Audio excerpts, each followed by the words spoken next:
I know we come from a completely different place than this rich school in California, right? But we came from schemey schools, and there was no fundraisers. There was no like school unity. Even the teachers are too embarrassed to do organised events Our teachers hated it, man. They'd get slagged. I think Mr. Grogan likes your shoes a little bit. You know what I mean? Aye, man.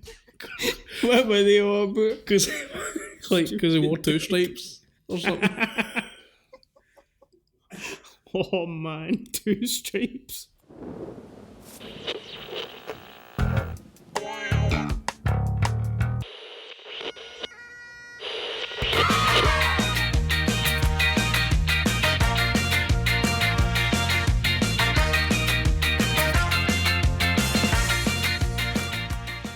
First note, man.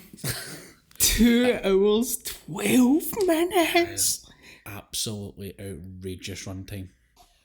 As he leaves for Harvard and she begins her senior year of high school. You goosed a bit before that. You saw Let me slide on there. I know. Thanks for fucking pulling me up. After a romantic summer together, Noah and Elle, is it Elle or Ellie? I say both in my head. That's what they are. Who cares? Ellie. Let's say Elle. After a romantic summer together, Noah and Elle must adjust to a long-distance relationship as he leaves for Harvard and she begins her senior year of high school. That is insane. What gives them the right? There is an arrogance to it. There is an arrogance to it. There is like, we are the kissing booth. Here we are. I think it's just because like they had to make it bigger than the first one. I don't know, man. It doesn't feel like there's a bigger budget here. Oh no. We Marco's no charging a lot. Can I just say something though? I've never heard of any of these production companies. No. A couple of these production companies shoot by and I'm like, is this like Seymour Butts, man? These are like these are like pure fake porn companies, man. Oh, Elle's back and she's on this hog, man. She tells us that she's been quite busy over summer. As soon as school ended, the Flynns opened up their beach house and she spent the whole summer there. She and Flynn made magic happen on the beach. This is the first, we're right in the movie, straight away we've got a montage.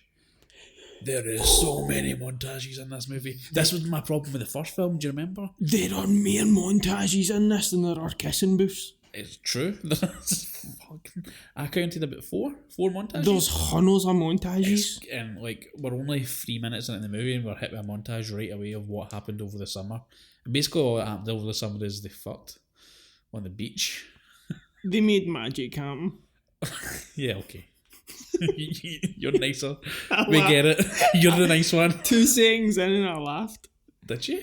She says we said hi to an old friend. Is the creepy caretaker? The creepy Johnny's back. Oh my god. That's a good. If you're going to do callbacks to the first movie, then at least call that guy back. When Noah left again, dust.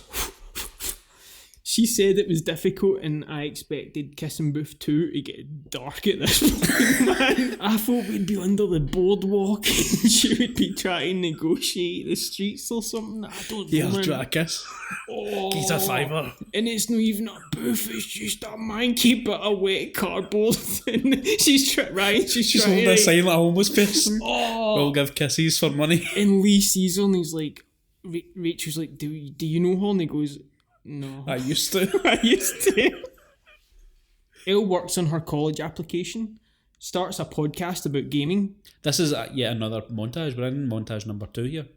Watched 80s comedies with, oh man, this MILF Rachel's back. Babysitting these 2 scamps. Man. No, we made that joke in the first Kissing Booth. By the way, go back and listen to that episode. She is. How much older Rachel is than the rest of these. But there's more characters in this movie that look like they're 40. Mm-hmm. They introduced some characters in this movie that I'm like, he's a teacher, not a student. Rachel Let's talk about Marco. He's a hunk. This big, hunky 30-year-old. Of course he's a hunk. He's like a professional bodybuilder. He's supposed to be in high school. Nobody in high school looked like this. Oh, no. No. This movie's crazy. He's fucking mental. This movie's insane. They watched 80s comedies with the MILF Rachel. I can't believe Rachel is back.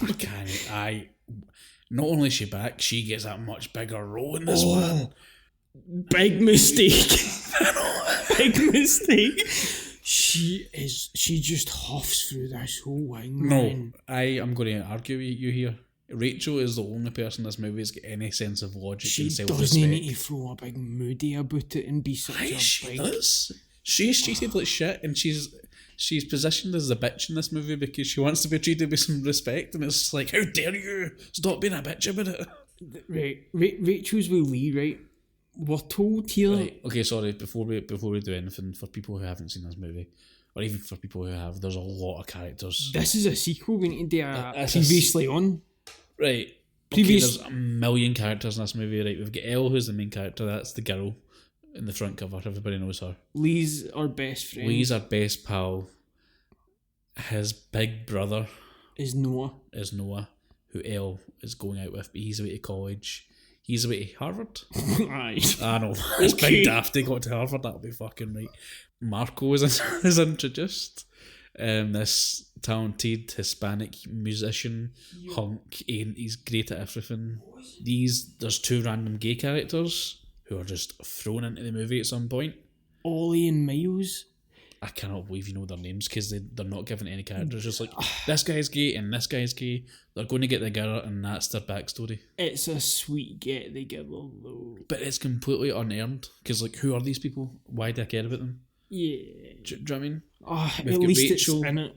who is Lee's girlfriend. And a producer of the film. Man, she's 46. She looks like his mother, but it's his girlfriend. We've got Molly Ringwald playing Elle's mother, and she is collecting that paycheck, baby. We've got Elle's father. Some guy. Some dude, man. This guy's just got his SAG card. Man, he looks like a bus couch. He is knackered. He doesn't know why. I think he is a producer, man. He's somebody's brother. He's just sitting wondering why all these bears are about everywhere. This guy just sits there, and all these hunks keep on shutting up to his house and bumping his daughter. Man, He's like, come on, man. who's Marco? Marco Polo. Just a fucking cavalcade of characters going into her bedroom. You made it weird. And he's just sitting there in the patio, eating his fucking toast with his wee brother. Just greeting. He's wearing these house coats. There's nothing he can say about it. Do you remember in part one I said he was worried Noah was going to bar him? Now he's worried Marco was going to get him.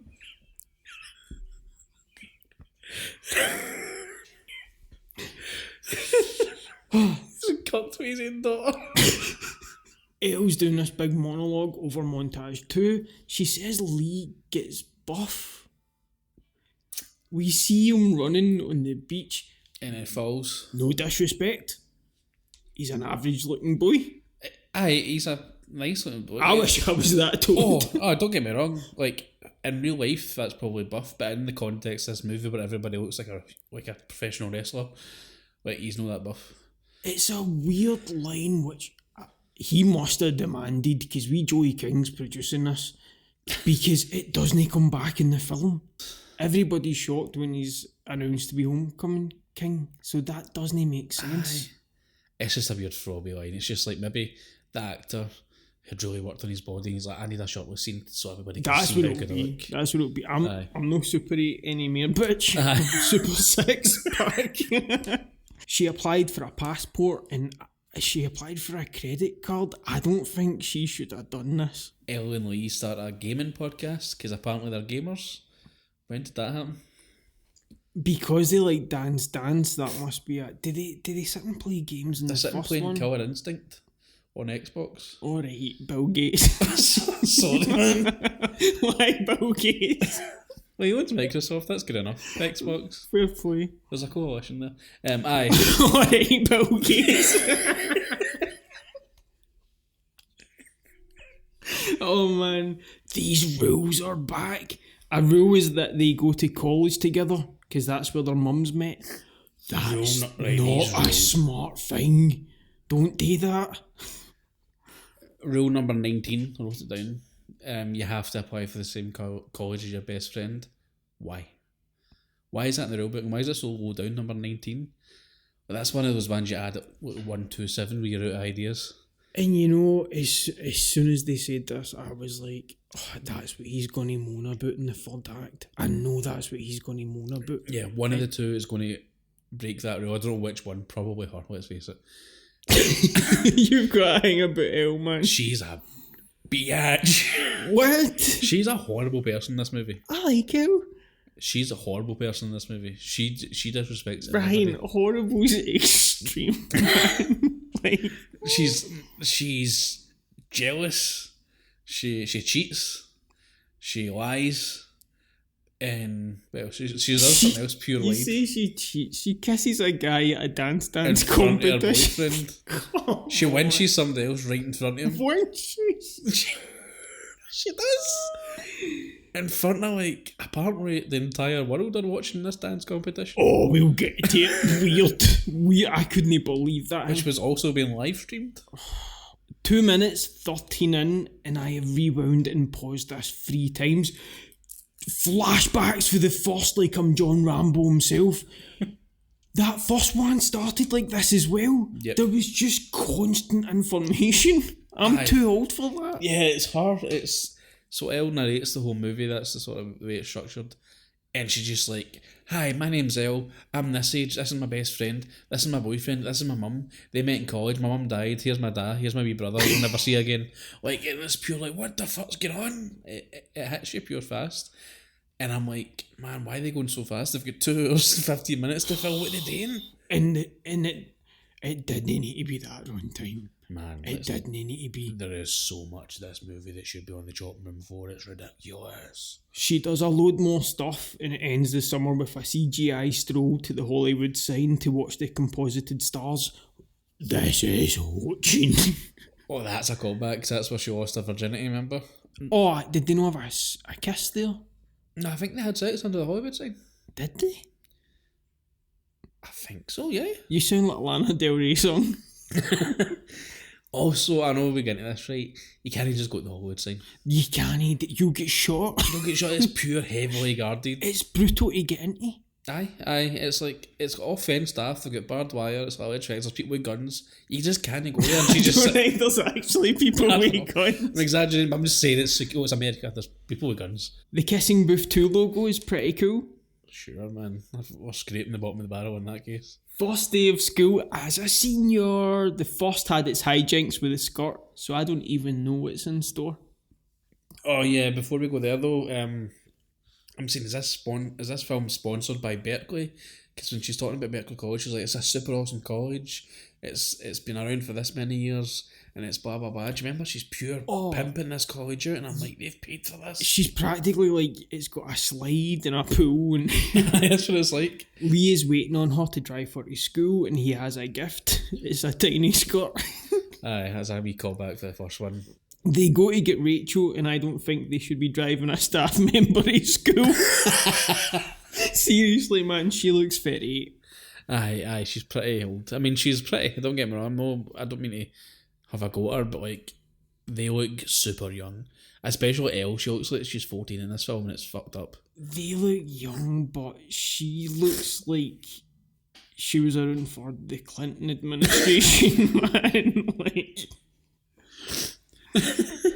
Elle opens up the back seat for Rachel to ride in, and it's awkward, and I laugh. That was kind of funny. I love the fact that Elle just pure big times her as well, when like doesn't move. She doesn't know though. She's a bit of an idiot still. Again, she's the worst, man. She's so ignorant. She's no ignorant. She's ignorant. She doesn't know what's going on. She's took a rock to the head at some point. She's been Forrest Gump, definitely. Some locals. They get to school and everybody is talking. Everybody in this school is an alien, man. What is this scene? They all turn on them like Invasion of the Body Snatchers. It's like Invasion of the Body Snatchers, exactly. It's like when you start realising there's something wrong and everybody's looking at you. they're all whispering about her, but it's like Chinese whispers. They're all whispering to each other, and it's like passing about really quickly. It's like the faculty. It's so strange. Some days Lee and Elle and they're the biggest topic of the school. Most days, I would say. Yes. Other days they blend in and nobody cares about them at all. It's so strange, man. They aren't popular. No, they're not popular, but everybody in the school seems to be popular. There isn't like a loser in this school. They seem to be like a super supportive bunch because like I counted there's 3 times in this movie where the whole school cheers for something that happens. It happens a lot in this movie. Yeah, it happens a lot where something will happen and everybody in the entire school just go, yeah, and start cheering in unison and clapping. It's ridiculous. Big Devon's back. Who's Devon? Big Devon. Oh, is that the guy with the hair, the big metal guy? I wrote the guy with the hair who wore the skirt hilariously last year. One of the weirdest, stupidest scenes. I hated that scene so much, yeah. He does this awkward bit about hearing how Noah broke up with her or something, and it's cut terribly. They are not in this scene together at all. Yeah, aye. There's a lot of that in this as well. This isn't a red flag at all for Elle, who's as daft as ever in this one and just goes about all day. She's not like, why is everybody whispering about me and why is everybody asking me if I've broke up? Like, your first question would be like, what is everybody talking about? Why are they still You'd be so para. You know what you like in high school? See, in high school, you're the most para person ever. You always think somebody's talking about you even when they're not. But if you walked into school and everybody's whispering and looking at you, you would freak out, man. You'd have a panic attack. You're the main character. That's what in your own head, yeah. Youth is, aye. You think everybody's... They need to present something by 3 p.m. for the kissing booth to get approval. I've wrote, why is there a presentation on the first day? It's the first day of school and they've got them making a presentation. I can't believe they're bringing this back. I know it's the name of the film and that, but you're seniors, you would be so past this. Oh, aye, definitely, 100%. And now they're both in relationships, so they should both just be concerned about their own relationships instead of this fucking daft school thing. See, when you're in, did you go through all 6 years of school or did you leave early? 5. Right, well, I went through all 6 years. See, by 6th year though, you're so done with school. You don't give a fuck about school. You're just there to do your exams, and that's it. I was done by 3rd year, man. Oh no, so was I mentally, aye. And like, I know we come from a completely different place than this rich school in California, right? But we came from schemey schools, and there was no fundraisers. There was no like school unity. Like, you just went to school, you done your classes, and you get home without getting stabbed, and that was a good day. Even the teachers are too embarrassed to do organised events because teachers hated it, man. They'd get slagged. I think Mr. Grogan looks your shoes a little bit. You know what I mean? Aye, man. What were they all about? Because he wore 2 stripes or something. Oh man, 2 stripes. The OMG girls are back. They're talking about Elle and Noah's online game and how intimidating it must be for her to see him at college and such. They then talk about this total snack that's just flew into school. Word is, his name is Marco. And I'm thinking this is going to be some sort of Antonio Banderas style hottie. Oh man, was I disappointed when this guy showed up? He's alright. No, he's a good looking boy, but like, I'm expecting like some sort of like gruff. Get him if he's got a bit of a beard and that. Do you mean it looks as if he's seen some shit? This guy's like a Queen Jonas brother, isn't he? You're watching the kissing booth too. I know, but you want somebody with a bit of danger about him. All these guys are fresh-faced, fucking Justin Bieber looking motherfuckers. And you want Tom Hardy coming in? Alright. Aye, and somebody that's like got a wee scar. It's mysterious. Where'd that come from? What's he been doing? Aye, Marco, man, he could play in Iglesias. He's a spitting image of fucking Enrique, isn't he? He could play Enrique. Aye, I'd watch that. Call it Hero. Elle gets... Remember that ridiculous over the top... Mickey Rourke. Jennifer Love Hewitt. That music video was nuts. I thought that was for years, I thought that was like a soundtrack for a real film. It's just a really good produced music video. Oh, they pumped money into Enrique, man. Remember, it's pure raining and all that. I can't get... He dies at the end, it's sad.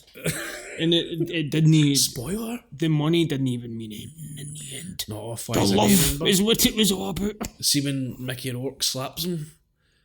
And he undoes his wee cufflink and I'm like, oh, Mickey Rourke, man, what you doing? He's still got the magic, man. He's not got much of a face left, but he's His still got face the looks magic. Like an arse, but like He's chewed that thing, man. it looks like a bus couch. Have you seen his hair? Aye. Oh, it's stapled. It's more metal than hair. He looks like Two-Face. Oh, he looks like Seven-Face.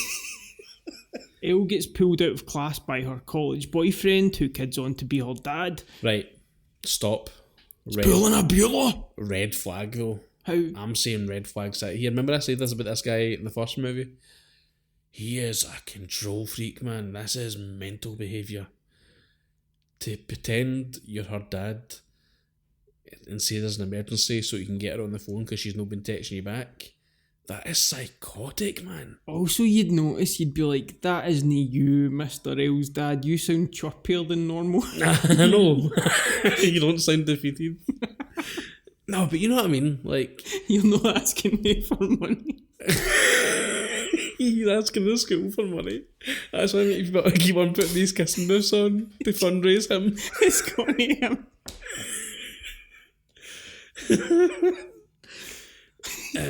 It's just this Noah character's weird. She's no texting back, so he phones the school, pretending to be her dad in an emergency just so he can talk to her. Oh, it was going Red to be... flag city, man. That's control freak, man. Red flag city. It's just a city of red flags.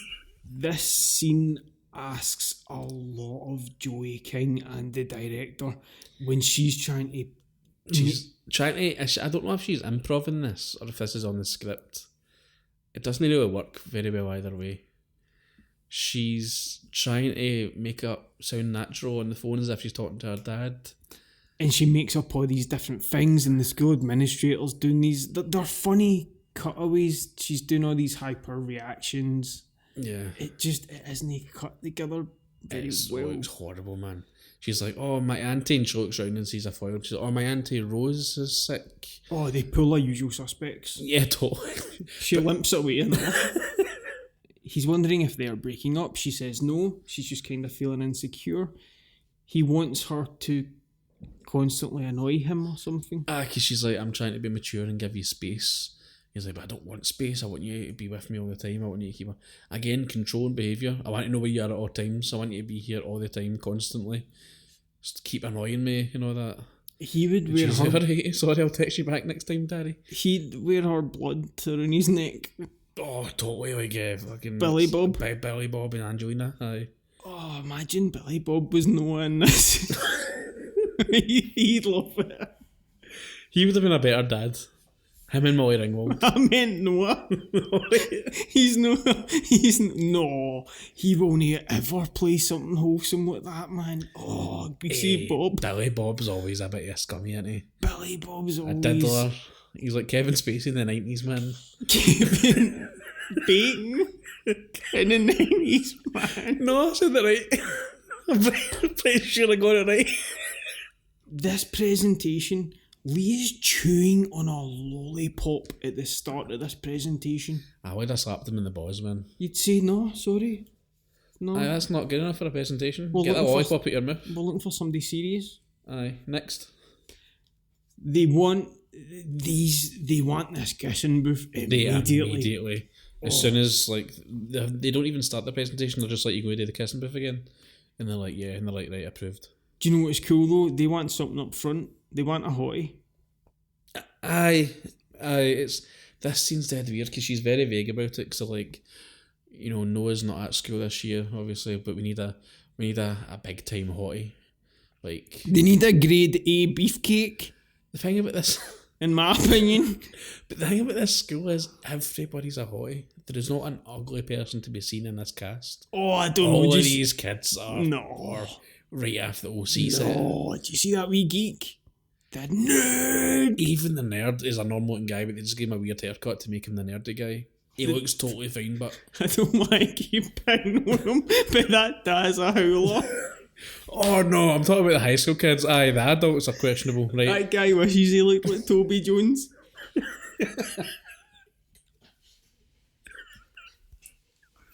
No, I'm not being rude, man. He's just got that sort of... You can tell he applied for a few 90s boy bands. And it didn't take. It looks... You know, in 5 or 6.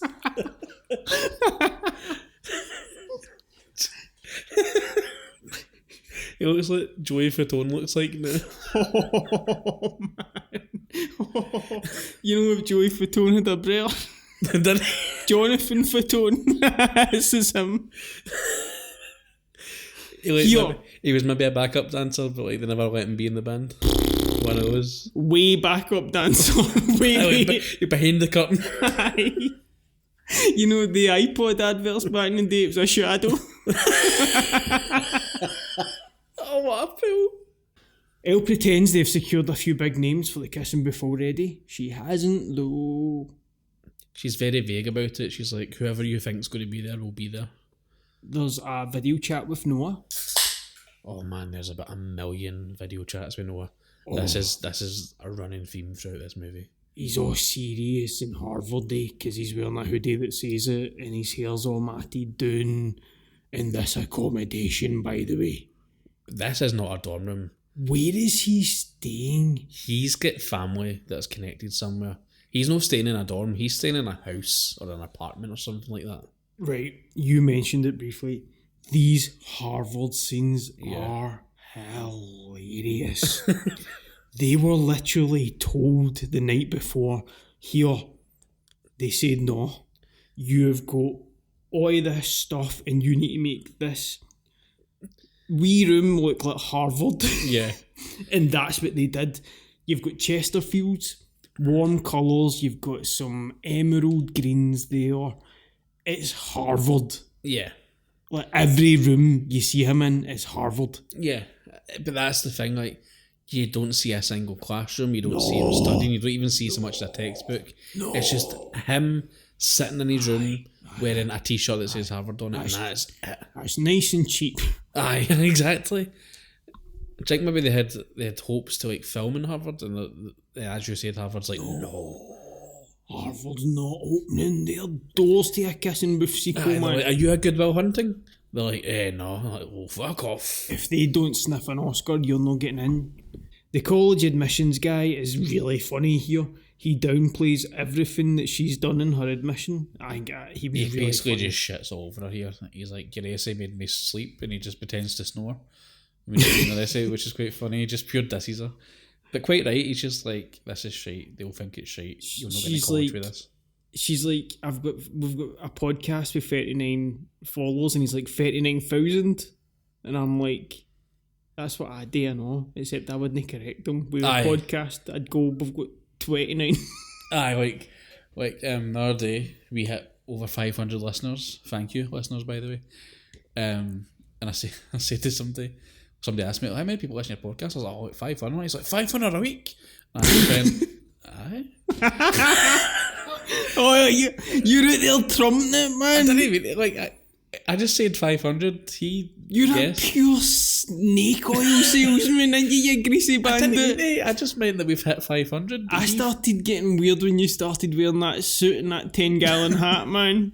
The arcade. I hope you like arcades, because we fucking spend a lot of the film in this one. This is like the arcade you get in a caravan park, but it's not even a good arcade. Man, this is an all-inclusive basement in an arcade. Aye, this is one of those ones that gives you those tickets that you go to a wee gift shop and you get. I remember, right, so last summer and then the summer before that we went to Centre Parks or whatever it's called. The one up in Ayrshire. Doesn't matter. One of those caravan holiday park haven type things. I know what a caravan holiday is. I'm not just giving it to you, just for the listener. You know, I'm sure they know what a caravan holiday is. So I was in a caravan holiday, right, and they've got one of these arcades. Pretty good arcade. There's a lot of good stuff there, right? What are you talking?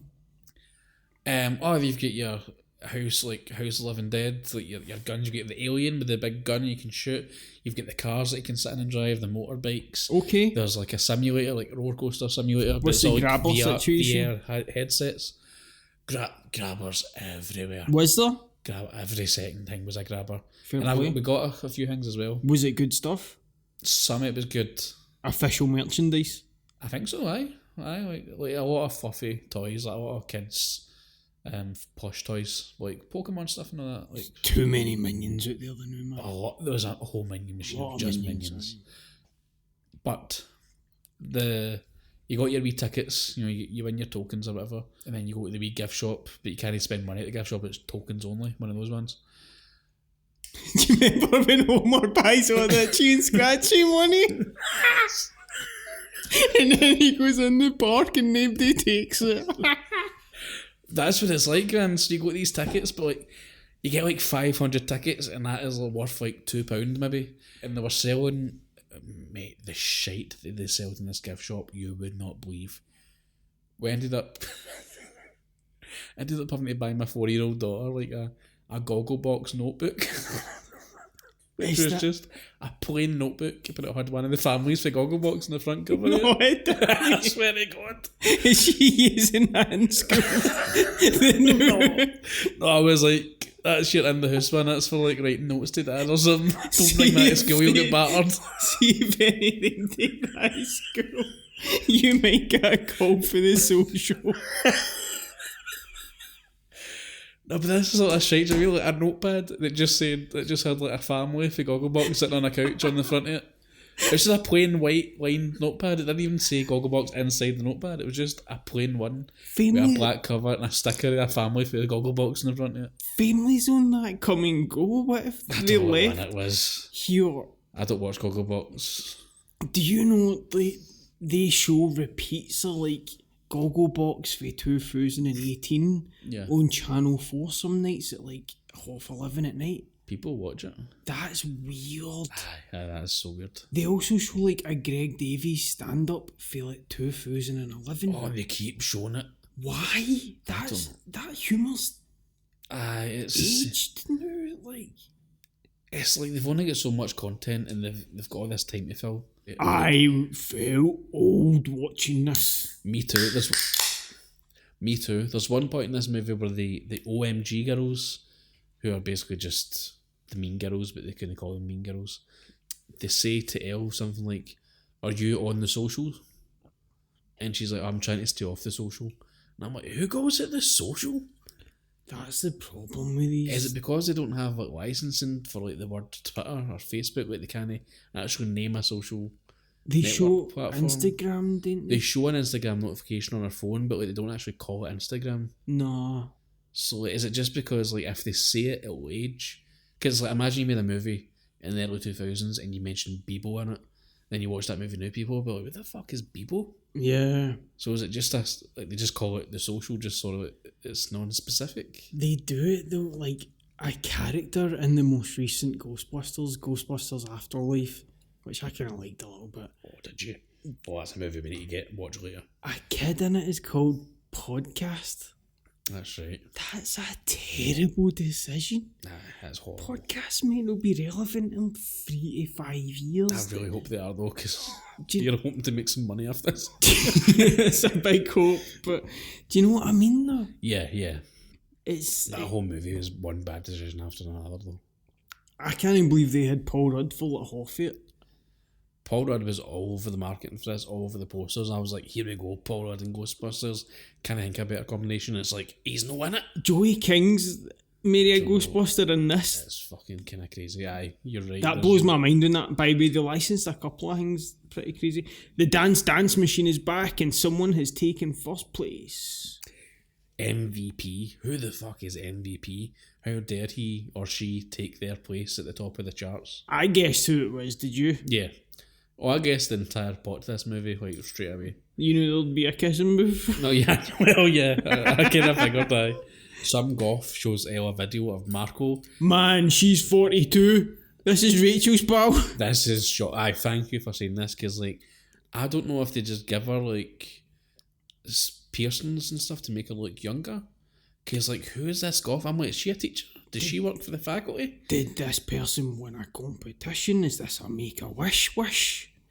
Why is this person in this film? Aye, and they're never seen again. Like, I think they might be there at the graduation ceremony at the end. They're at the kissing booth as well. But it's like, there's a lot of that in this movie where there's like just contextually, if they need an extra, they'll just have a high school person that we're supposed to know, and they'll give them a line. It's like, who the fuck's this guy who just walked onto the screen? They try their hardest to make this like the teen movies we grew up with, because it's people our age now that make these movies. I disagree when you say they try their hardest. They don't try their hardest. They try their I was going on one and then going to a point. Sorry. Go for it. No, I'm just saying that, like, you're saying they try the hardest, but like they don't make any effort to like actually give you any characters to care about. But it's the little things in it as well. They don't colour the world the way that they used to. There aren't those finer details. You don't see a couple of gags with the parents from time to time, cutaway jokes. There isn't these little pockets in the world, so when finally there are big scenes and everybody's paying attention and clapping suddenly, it's totally unearned. Yeah, it falls totally flat. And that's why like movies like Ferris Bueller work, because they spend time... Build up. They teach this legend of Ferris Bueller within the first couple of minutes of the movie. So even though I didn't love Ferris Bueller as much as you did, I got what was happening and it all made sense. Even like Encino Man, which is arguably a bad movie, or like a cheesy movie. This stuff better. They did this stuff, but the high school was alive. We had like characters, we had the goths, the popular people, we had all this. The high school felt like a real high school. This doesn't feel real at all. You need to make that stuff work. You need your main character to walk in, and this already feels like a world they're walking into. Yeah, even like 21 Jump Street, which was a movie that made fun of this type of movie. Perfect example. Done it well. Loved that movie. Oh, that movie's amazing. And it's making fun of all the cliches, but even in doing that... Whilst they seem like they've come into this high school. Yeah, absolutely. And within the first couple of minutes, you know what's up. It's crazy. But so much so, right, that movie, see when their pictures up at the end of the montage when they're running through the prom? Yeah. I totally believe it, and they've only been there a few weeks because you see them interact with everyone during that time. Anyway, sorry. This 42-year-old goth appears and pulls Elle into a really stupid prank where she shows Elle this video recorded. Wait, so was this a prank? Is this intentional? Because the way I seen it is that Elle just leans against this button and presses it. I mean, no, it's not a prank. It's just daft. I hate this scene. It's so stupid. It's so forced and over it's so the forced top. out of character, and it's got that sort of humour about it. That kind of Judd Apatow thing where it's like they've told her to keep going and improv some lines, and we'll just keep the camera on you, and it'll get funnier the longer it goes on. There was stuff and that works when you've got somebody really funny like a Seth Rogen or something. Melissa McCarthy she's the best at that. Incredible at that. Where she shows Elle this video recorded of Marco working out. This video... I have questions about this video. ...is very high production. Thank you. That's what I wrote. Who took this video? Because she says something to Elle and I didn't write down the quote. I should have, but I managed to sneak this video of Marco as if it was like taken on the fly. But this video's taken through all kinds of angles. It's very stable. Motion. Yeah. This was done on like a tripod. It's got all these effects. It's got music behind it. It's in slow motion. Colour corrected. Yeah, like it zooms in on his sweat beads and all that. Like this wasn't like a wee somebody's took this sneaky. This was like... Let's talk about the content. I thought it was about to say Naughty America across it, man. This looks like the opening logo to a wee... It does look a bit porny. It's just this big hunky boy working out on this bench all sweaty and six-packy, and she's for Elle's fucking horny for this boy. Man, she goes off in one. I've never ever been like this about any girl ever. Even if I look at a girl and find her attractive, I would never act like this. She acts like a fucking rabid animal here. She's kind of funny at times, but you are right, it just goes on. I think the edit could have complemented her performance better. I do. I don't blame her for this being bad. She tried really hard. Yeah, and I'm sure she said some funny stuff. There's probably some stuff that get cut out that she said that was funny. It's just horrible, and it keeps on cutting to this classroom, and the reactions are horrid. We have not said why, because she's leaning on the microphone. Yeah, so she's... this goth girl somehow has this high production video of this hunky guy. She's shown it to Elle. Elle's leaned against this button, which has turned on the tannoy for the entire school apparently. That button shouldn't be freely available. So that should be like in the office, like in a locked office. After this, you need somebody with a gun monitoring this thing. Oh man, this tannoy comes into play later. This happens again. Do you think this is why this scene exists? Just to show you that the tannoy thing works? This is just to introduce the tannoy system? Maybe. Already did with the morning announcements, so you didn't need to do that. It's just mere. There's so much of this. This is one of the reasons why this movie should not be 2 hours. This scene doesn't need to be in the film. It would help if it was funny. It is not funny. It is so stupid. It doesn't make any sense. Also, so she's embarrassing herself. She's lusting over this guy. She's like, oh man, I'd like to be in his sandwich, or whatever the fuck she's saying, all these mad, stupid things about his body. And then it keeps on cutting to the classroom, and everybody's going like, oh, as if she's saying pure outrageous stuff. You wouldn't act like this. But I'm pretty sure she sat on that like halfway through the conversation as well. But everybody knows it's her. But the quality of these things are never that good either. So it would be like, order a snack. You know what it's like the wedding DJ, where he's pure like, God's floor, blah, blah, blah, blah, blah, and you're like, what? Like, what do you say? Is he putting on the Mambo 5? I requested it earlier ago. Oh, but Jessica. Jessica was my expert. 1, 2, 3, 4, 5. Then one got pen. No. Fucking follow it. Who's David listen to Mambo number 5? Oh, you know, he fucking probably sang that by himself. He just rocked it. He's like 1, 2, 3, 4, 5. Just thinking about Molly Ringwald or whatever. It's been 5 years since I lost her. Oh, but Jessica's all I need. Marco's coming early night. Oh, fuck. I need to go in the room. Put headphones on. He wants my bed. He wants my bed. And like, he'll steal his last bit of chicken and stuff. I need to go for a run. And what he does is run the exhaust into his motor where he's sitting. Dark, man. Puts a banana in his tailpipe. Marco pulls it out and stops it and says, no, I decide when. And then he pulls his guitar out like Desperado and does like a real nasty ballad about pulling his door and how he's going to kill him.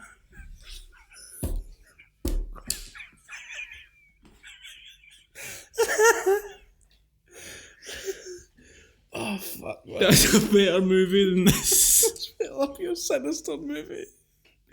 He's pure got connections to the fucking cartel. He sells that seed on the back of a tortoise. Like Breaking Bad. The video is so bizarre. It's over budget, overproduced, strangely framed. Elle, being a bit daft, accidentally hits the mic on, and the whole school hears her talking about how much of a snack Marco is.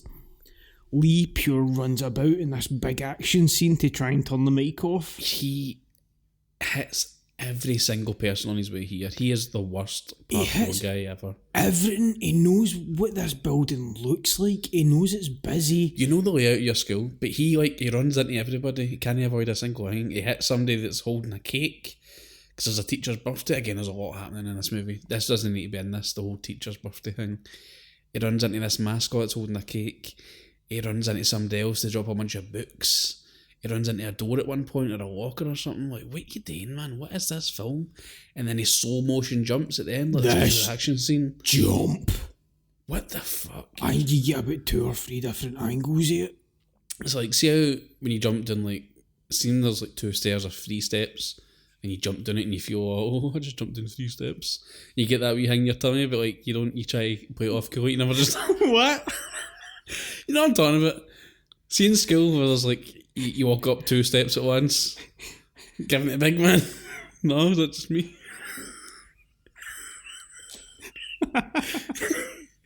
You know what I'm talking about? You get a wee thrill. Like, it's just like walking down the stairs. Like, say if you're about 3 steps up and you jump down them, you feel like Jeff Hardy. We Hardy boy. I'm the Hardy boy. You're Hardy so man. nothing.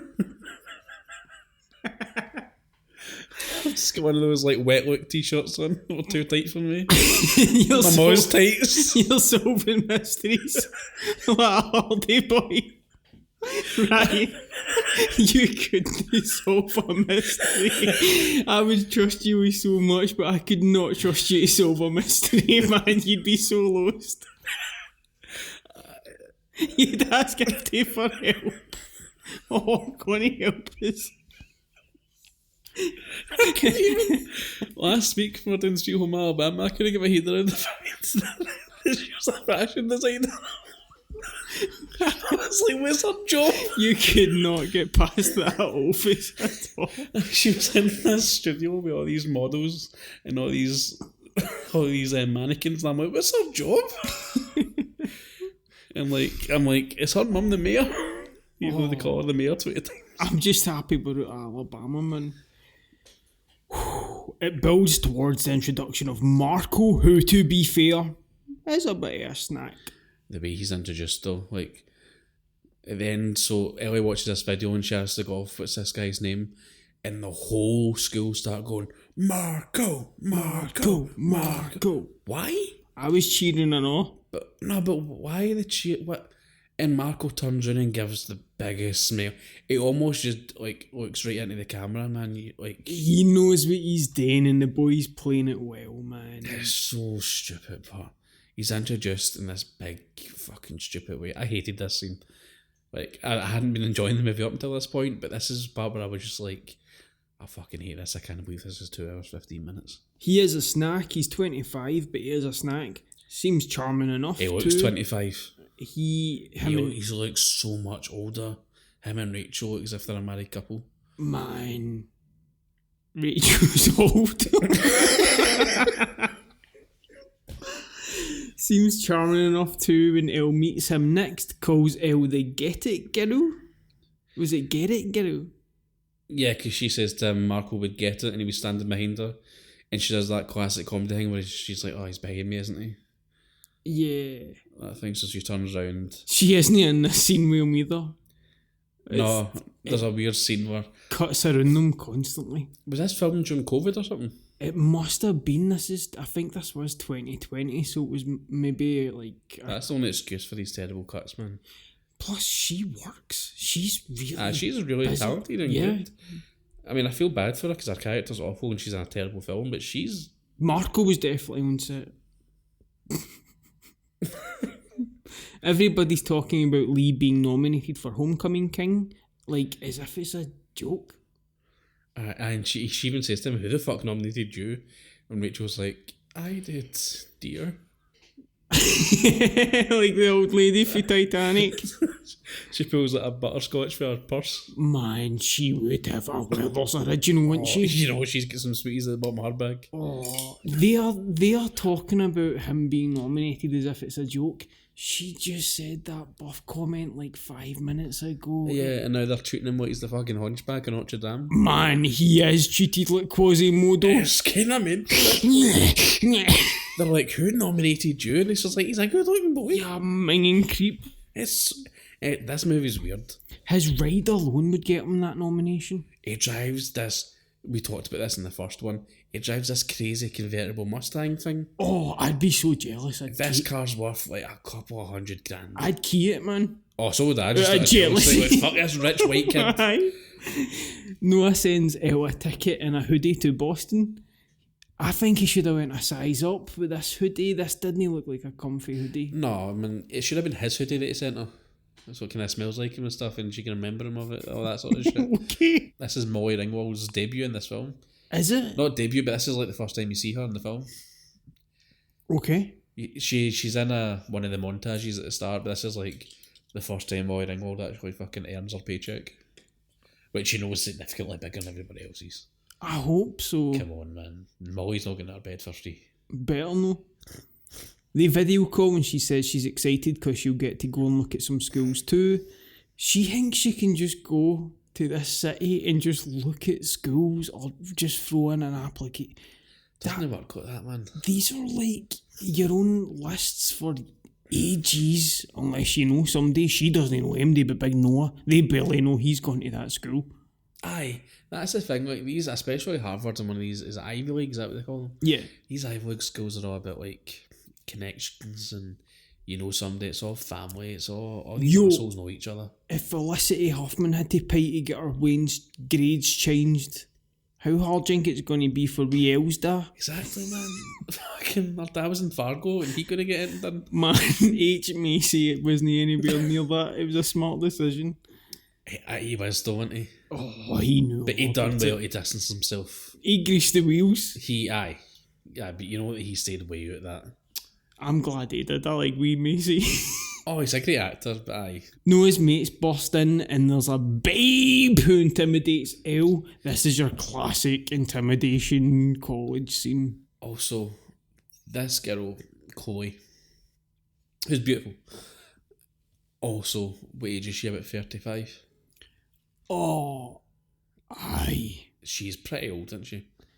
In comparison to Elle, like she looks like she could be Elle's boss. I mean, they dress her older and all that. That's what I mean, but like, the thing is, like, I think we're to believe that she's like the same age as Noah. It feels that way. Noah's only like a year older than Elle, but she's not a year older than Elle. She's got at least a decade on her. Elle definitely looks at her and goes, oh no. Oh, she just immediately gets jealous because she's attractive. She's totally cool in this movie throughout as well. She's nothing but nice this entire movie, and she's just hated on because she's pretty. She does nothing but be nice. I mean, he doesn't do self-favours. No, Noah kind of fucks it a wee bit, but she's fine. Like, Chloe doesn't do anything wrong. She's great. He acts shady for no reason. See, if he, like, here's my thing about all these movies, right? And I get that we need to have a movie for drama, but these movies can be solved if they just speak to each other. Like, see if they would just have had a conversation. Here, by the way, I found this earring. What's the deal with that? They keep delaying it, and that's what keeps this thing going for 2 hours. Oh, don't, because it's like we've got like still 2 hours to go until we get to the Thanksgiving scene. That fucking disaster. She looks up this babe via Noah's Instagram page, gets all intimidated, looks up the prices of Harvard and freaks out. At least we talk about that stuff. That's kind of cool. Yeah. See, they just sort of, this scene comes out of nowhere where she's like, oh man, I've not got enough money for Harvard. It's like, do you know? Look at your fucking house. You've got money. The dad's made a serious bad investment. The dad's like gambling debts. That's what the real problem is here. Man, he's looking at his Marcos shoulders. has infiltrated this school as a member of the cartel.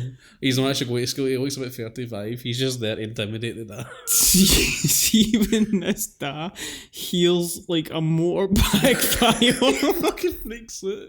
He reaches for his gun. He dives for edges. He dives at edges. That's why he's always sitting outside in that wee garden so he can jump through the balcony. He tries pulling the wains in front of him all the time. That's why he's always sitting with the wee brother. He's got a habit that you don't see off screen, don't you, man? He's always got that's why he looks enough. Aye. It's like Tom Sizemore. Tom Sizemore could have played him. That's a perfect Tom Sizemore. He died, didn't he? Did he finally die? No, just his kid. He did die. He did die, didn't he? Or was he very close to dying? No, he died. He died, yeah, he did. Rest in peace, Tom Sizemore. Because the Oscars isn't going to say it. But, I know. He was a great actor, man. He was. It's a shame about his career. About like his lifestyle and stuff. This guy Elle's dad, like, definitely has some sort of problem. We get the sports day for some reason. And Why? It's just If they get a sports day, I think we stopped doing sports day in like primary 4 or 5. Like, these are like 17-year-olds and I get this pure ultra competitive sports day. This didn't happen in my school. Did it happen in your school? No, in secondary, no. We had the bleep test and all that, but but that wasn't a day. There's people are buzzing for this. There's a wee crowd. They're on teams. They're doing like all these activities. There's like a Tough Mudder type setup. It's fucking crazy. We do get the first glimpse of this gay romance. yeah. But again, who are these characters? Were they in the first one? They're not really introduced. Elle is standing beside some guy, and I'm going to call him some guy because they don't introduce who he is. And some guy goes, oh, I think we should pick Miles. And she's like, oh, but Miles, she's like, really? He's like on the debate team or something, like implying that he's a pure nerd. And he's like, no, he's really good at volleyball. And she's like, right, okay, we'll pick him. and it's clear that he fancies him. But I'm also like, who the fuck are these people? There was a Who is gay... Miles? Who is this other guy? Like, how doesn't Elle know them? These have never... There was a gay couple in the OG. But it's not these people, that's two different people. Was it two completely different characters? Yeah, I think so. I think these are two new actors. But they're not introduced really. It's just like a throwaway thing. I thought it worked in the end, if I'm being honest. Nah, it did work. Like, I'm happy for them and all the rest of it, but like, they don't give us enough to care about them. Like, we need a scene to know who this boy is and how he knows Elle. It never explains how they're friends, because it's not as if they hang out together. Like, you never see this guy, the guy at the arcade. You don't see him at the house, like, recording the podcast. You don't see them playing video games together. It's just... You could literally make him the guy that works at the arcade. That's it. That's all you need to do. And that is all it is. That's how they know each other. That's make all it he was in the first one, briefly in the background. Yeah. Even shoot something to make it look as if he's been with them since the first one, because they do that with Rachel at one point, although she's been about for the 30s. Big Marco's amazing at all of this. Big Devon volleyballs this volleyball right into this kid's cranium at one point, and I legit thought it was maybe going to go through his skull. Did you see how hard he hits him in the back of the head? This is a pure Forrest Gump brick situation here. Oh man. Elle falls at the rope climbing thing right in her butt. The climbing wall? The climbing wall? Sure, whatever. The rope? The pure Takeshi's Castle thing. Clearly, we've not been on it often. There was nothing like this in school for me. Do you know of a jungle gym? With the things that you sort of swing on, like the bars. We get this beach walk, and Elle and Lee just do this rule talk constantly. Oh, rule 4, but rule 19. Oh, this rule pattern, man. It's awful. It's so forced. This isn't any way to have a friendship either. Your friendship shouldn't be based on all these rules. No rules you've had for you were about, 10 or something like see that? If, like, we're friends, right? But see if you were to say something to me and I'm like, knock you, and rule 19 says you can't do that. You'd be like, fuck off.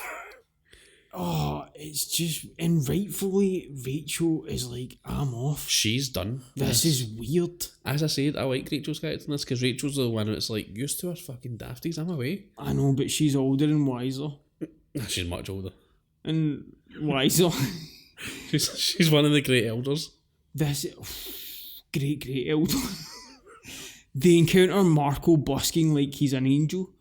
Again, this guy's great at everything. We've already seen him working out at the gym. He's got this amazing six-pack. And then we've seen him at this montage for the sports day, doing all the sports perfectly. And now, not only is he a busker, but he's like the best busker ever, because he's got this wild crowd around him. Once again, all these people are cheering and hollering. Those babes loving it. Nobody takes buskers that seriously. Like, but seriously, have you ever walked up Glasgow and seen a busker that like 40 people around there all going, woo? None that look like Marco. If they looked more like Marco and less Dennis. Less Dennis. I'd be like, woo! Aye, right enough. But like, if you see a good busker, you'll throw him a quid or something, right? But you don't stand and go, woo, and start taking the quest, man. You sound like a big lad. If you see a busker, you'll throw him a quid. No, you wouldn't.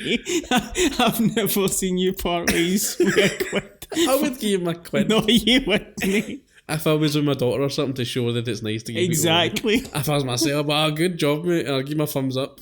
And then encourage him. Can I walk you through what would happen in that situation? He'd go, what, mate? And you would go, He would stop his song halfway through. He looks like an angel, though. Lee gives him a high five and says that was really good. This is made of the supportive world you're talking about that they all live in. Absolutely. Nobody would do this. I dropped my number into his guitar case and waved to him from a distance like, hey, Marco.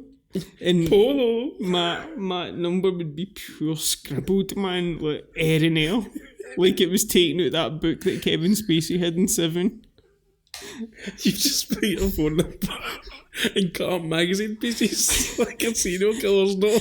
And like, you can tell I've cut myself at one point and I'm trying to wipe it away. So it smeared this ink and blood. But he still phones us because he's nice. Mayor Dance, man. Their score has been topped again, so they dance their butts off again. They win, and she asks if she smells, and he pure smells her. He gets his foot. He gets his face right into this armpit, man. Like, I guess that's cute because it's showing you how close they're as friends and they're comfortable enough with each other to do that. Like the original with the burger. But, I know, that's disgusting. But as an actor, you need to put your face in somebody's armpit and sniff it. But no. Dance, we get a poster for this Dance Mania competition. I'm sorry. $50,000 for a dance competition. That'll be fucking right. That's more than X Factor, probably. I am more blown away by the fact the production to put this competition on clearly took millions. The production is insane. We'll get to it when we get to it, but oh my god. Dance Mania hasn't been this relevant. It was never relevant, really. When it first came out, it was kind of a big deal. I remember it in arcades and that, and like you could buy one for your living room that you could plug into your PlayStation. It came a wee shitty bat. I don't think I ever used it, but like it lasted maybe a year. I went to a bar down south. We went there it was the year this came, was it? Yeah, 2020. It was the year this came out. Can I tell you where they kept? It was a gaming bar. Right. Can I tell you where they kept their Dance Revolution machine? Where? Directly outside the toilet. Telling you what they think about Dance Revolution. Beside that was Guitar Hero, because they're telling you what they think about Guitar Hero and Dance. That had its day as well. Guitar Hero was big for maybe 2 years. Aye. And then that fell off the face of the earth as well. Oh, by the time you're slapping Aerosmith Guitar Hero out. That's right. Then they had Queen Guitar Hero. They just started they had the Beatles Guitar Hero. That's right. They just started licensing bands. Noah calls as Elle responds to a college application. What do you want to be in 5 years?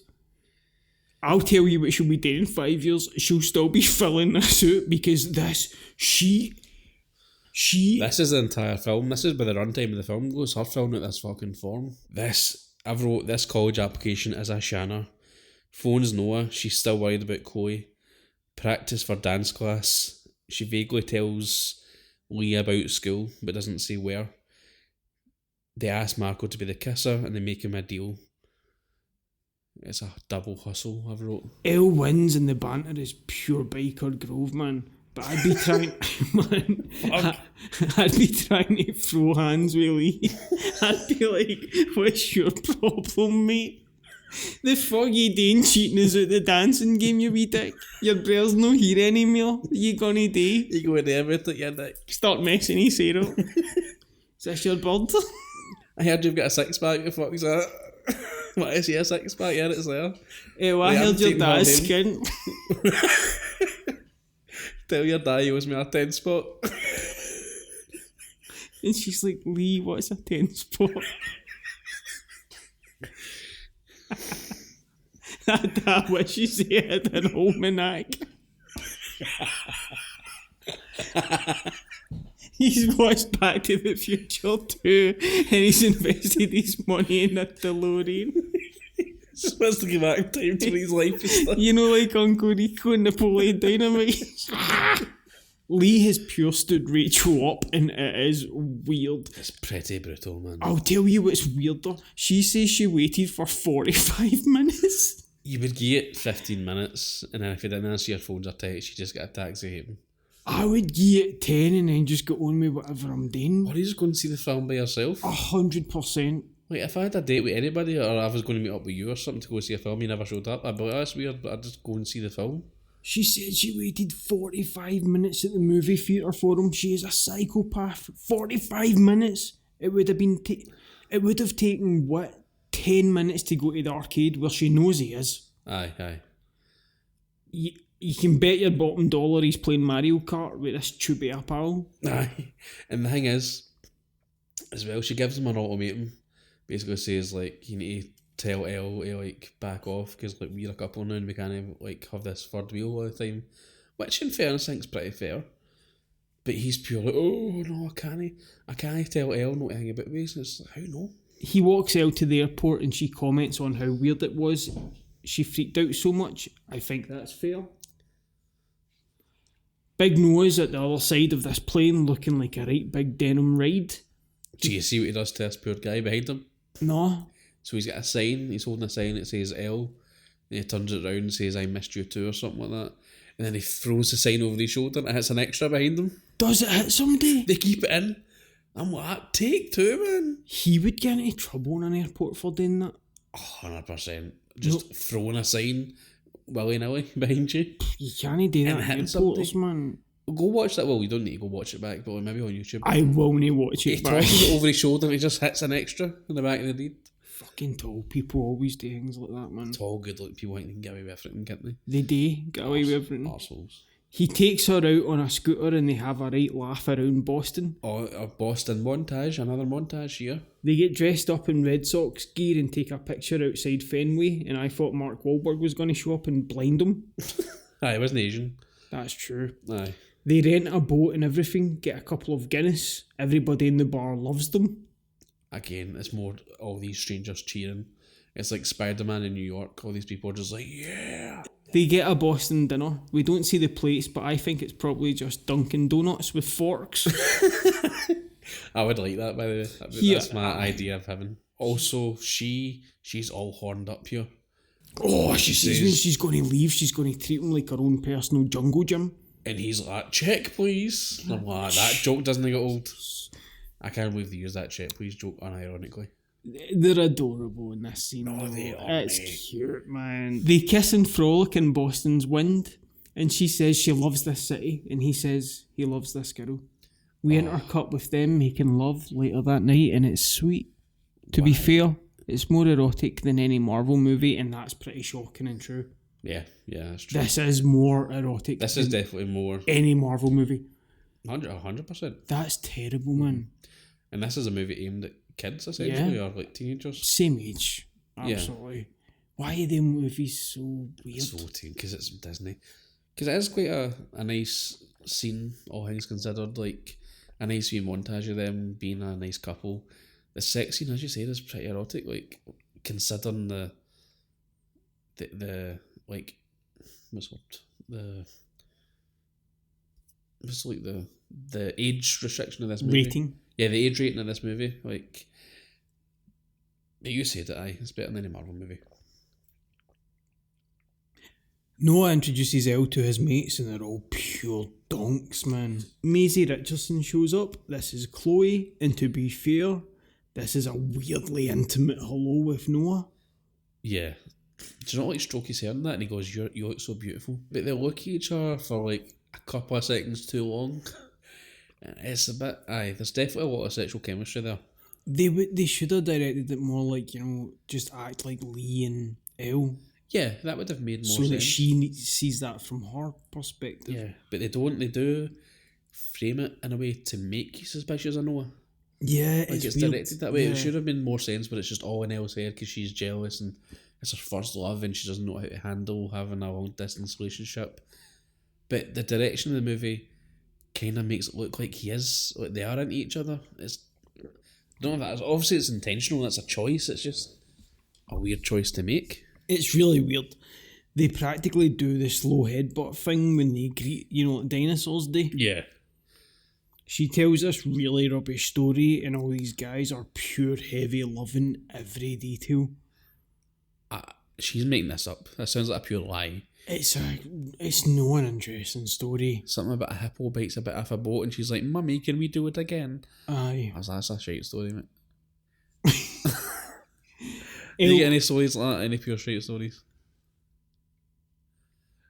I see. A penguin. I've been bit by 2 different penguins. That's right. I didn't know that story. I see Captain once intimately fed me a lobster. There's a photo. Were you on a boat? Aye, man. I was on a boat in Turkey. We're on holiday in Turkey. Oh, right? God. And no, this was really cool though.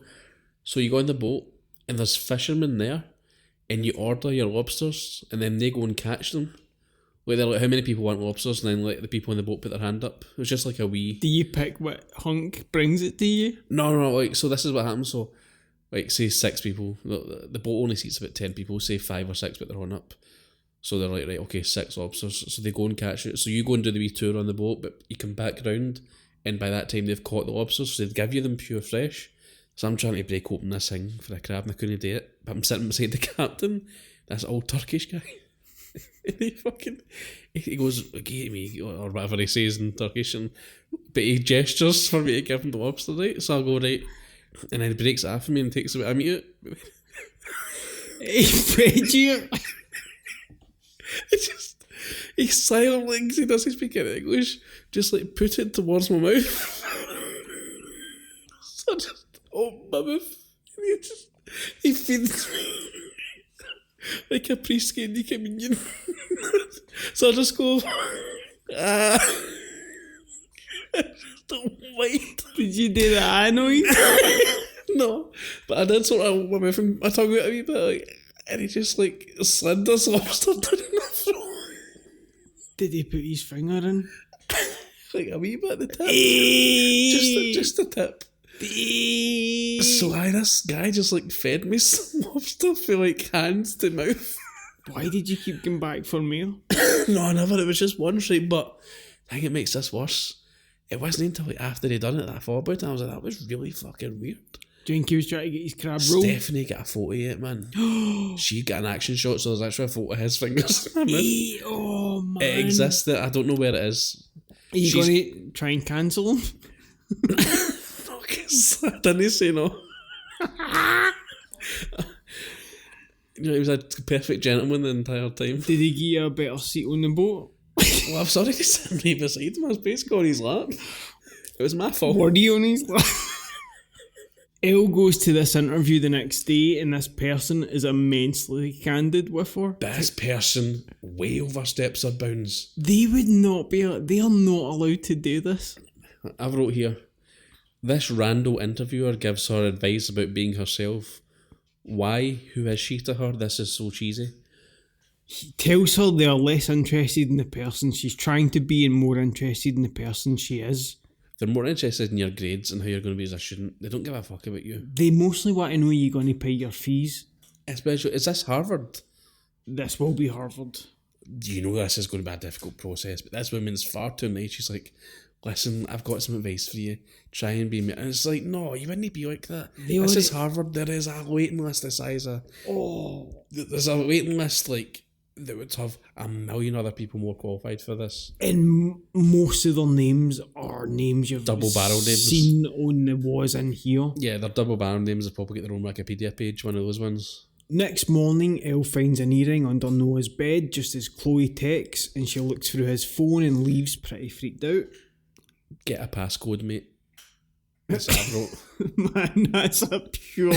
that felt like a Nuts magazine advice column. A Danny Dyer one. Fucking have it. It's on you, mate. You gotta put a passcode in your phone. No, but like, it's the year of our Lord 2020, and he's not got a passcode in his iPhone. He's a big dafty. He'd forget He's a big dafty. You know his passcode's probably his date of birth or something. And he'd forget it. It's probably her date of birth, which is sweet. And he'd forget it. Elle and her dad have a green screen ride back from the airport. It is rough. Aye. No, just talking about her dad's face. They could have touched him up a bit, man.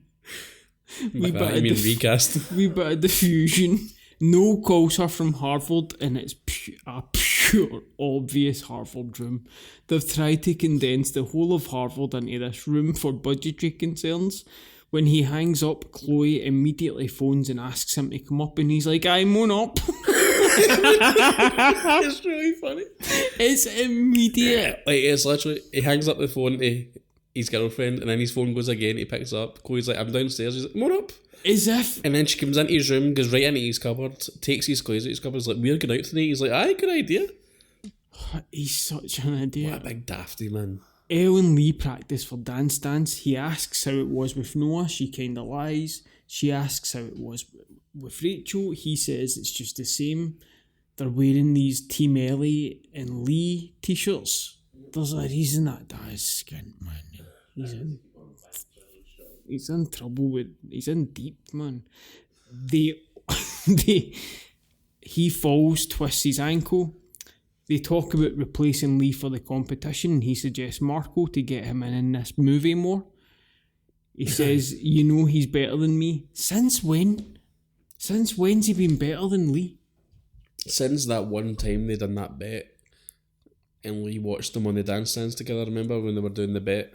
And Lee And knew Lee's that like, day. oh man, you're amazing, you're so much better than me. Lee's just fucked it, man. He's hanging on to this film, man. He barely has anything to do in this. That's exactly what it is. Speaking of Lee, just when you can't get rid of this wee prick, we've got another fucking morning announcement interruption here with the tannoy system again. Lee isn't in class. Elle asks Rachel, where's Lee? And Rachel's like, what? She's like, where's Lee? And she's like, what is it, dear? I can't hear you. Let me turn up my earpiece. And she gets one of those trumpets out and puts it in her ear. One of the huge trumpets. And there's some Ren and Stimpy goo at the end of it. But Lee gets on the tannoy and makes this horrid speech, man. This, oh, Rachel, I'm sorry I don't give you enough attention or something. I've never said it to you before, but I love you. He says I love you, and again the whole school starts cheering. The whole class are pure loving this. And You would be booing? Like, see if this were real school, you'd be like, oh, boo, you fucking wanker. And she would be mortified. She would be, oh my god, what you doing? And there'd be like somebody in the back, like the wee Ned would be like shooting spitballs at her and that. Like, it's just ridiculous, man. They're just so overly supportive. He fancies that old woman. I know. Oh, that's my granny. Over this, The Cure's playing, man. Here, I was shook they could afford this. It's a slowed down version, but my god, man. Still, but I'm like, what's Robert Smith doing, man? Why is he allowing this? I know it's not his decision, right? But still, That's a few quid. that's in the same songs in Long shot. yeah, it's just been in Sex Education, the new season of it. Oh, nice. It was used much better than This it's used version. Here. Yeah, no, the actual version. Close to me, nice. Yeah, it's very nice. Rachel is chuffed. They're back together, and Lee has said he's arranged it, so it's just going to be them for a while. So Lee's basically faking this injury just so he can get Elle and Marco together. No, he's faking it so he can spend more time with Rachel, because then he'd be dogging his brer. I thought that's what he was doing because he was into that in the first one. Remember trying to get him broke up. Aye, And that. but I think He's a bit of a wee rat. I don't think he's doing it again. No, I just think he can't be arsed dancing anymore. I just don't think he's got the balls to tell that he can't be arsed with dance. It's a lot though, innit? And how much are they pumping into that machine on a daily basis? It's that gambling debt, and there's thousands of pounds of his money in that machine. And He's going in there with a crowbar later trying to open it for the bottom. it's a weird thing. Because they talk about constantly, what if we did this, what if we did this and did this. That's not how that machine works. Your feet just need It's to button touch presses, aye. buttons at a certain time. So all this flair and choreography, you It's can not part of it. kinda do, but no really. It's mostly just doing stuff with your hands, but your feet just need to hit the prompts. At a certain point. It should just be a score-based thing. Like, whoever gets the highest score wins. That's what it should be. And if it's a draw, or somebody gets the exact same score, you just up the difficulty or up the speed a little bit until somebody gets a better score than another person, and that's how it should be. That's what. Doesn't matter if you can do a backflip. Who gives a fuck? Although it is kinda cool. The OMG girls tell Lee they loved his speech. It was hot. I did laugh here when he says thank you. It was driven by love. They did that in a voice. It was really funny. They show a photo of Chloe from Noah's Insta to make her all jelly, and it works. They are brutal. Imagine doing that. Aye, but at the same time, It's like, all schools rooting against her, man, but they're happy to take her kissing with. but at the same time, she's. Aye, I don't know. It's. Aye. I've got nothing to say. I don't know what to say. I've got nothing to add. Elle phones Noah and he's pumping iron in the Harvard gym. She says she found an earring. He says he doesn't know where it came from. She says she trusts him. Why did it take her so long to ask him about this? She should have asked him when she found the earring and saved all this time and effort and saved runtime of this movie. They don't talk. Nobody in this talks. That's how you fix this film. All the problems in this movie are just lack of communication. See if they would just have sat down and say, she's like, look, this Chloe girl's intimidating, she's very pretty, like, I'm worried that something's going on. I know that might be crazy, is there anything going on? And if he says, no, I promise there isn't, right, cool, sorry. And then that's it. Rachel should have been the one to get them all together and sit them down, and she's wiser. Aye. As the church elder, she should have did that. Marco says the competition needs something fun and does all these flips and whatnot on this machine, and again, that is just not how this works. No. She says shit for the second time in the movie. She is saying shit all of this movie, man. Do you notice that? It's probably a note for the studio. Like, they probably give them a list of swear words that they can't use. Make which it is edgier. probably all of them, but they're like, you can say shit, so they're like, we'll use that. Lee arrives to school and Elle's there on her hog. She notices faking his injury. I can't believe she's riding this fucking bike to school. Oh, man. You never see her on the bike in this movie. You only see her sitting on it when it's sitting still, climbing on it, or getting off it. You never actually see her riding it. You see her on the back of it with Noah at the end. Yeah, but like, obviously she can't ride it. Like, the actress can't ride it. So it's just like her sitting on it. Or just getting off it, dismounting. That is going to sell it. Oh, Dad can't wait until... She's sitting on it all times, so her dad doesn't fucking swipe Wait it. until Noah funds it. Breaks his legs. With a tire iron. Tech class, man. Oh, tech class. I fell for the tartan paint thing. Did you, aye? I was away for ages. I came back. I was the only one in the room that didn't find it funny. I asked why I was wasting my time. Did you? I You feel wide about it? I was being wide about it. We had... Explain that though. There might be people listening that don't understand what you just said there. So when you're an apprentice somewhere, usually you get a bit of bullying, it's a bit of hazing, and they'll ask you for... They'll either ask you to go get something like elbow grease or tartan paint. Yeah. I went for the tartan paint. I walked around multiple departments. You walking through B&Q looking for tartan paint? No, this was school. Oh, right, aye. Oh, that's so funny. Oh, man. Here, I did work in B&Q though. Did you? I did. I worked in B&Q when I was studying. I was like 17 and I worked the phones. So I would just send calls through to different departments. And one customer phoned up and asked if the rug doctor was available. And more often than not, I hadn't looked up much about the job or that. It was just something to do whilst I studied. So I would just either patch phone calls or send them to our departments to deal with. Me not knowing what the rug doctor was, said, no, I don't think he's in the day. And she said, it's a product. And I went, oh! Let me check. He's not in the day. Do you remember the in-betweeners when Will was to work in the garage? It's amazing. And then they chuck him in a pot. In a pod, that is, like... Are they constructing this kissing booth again?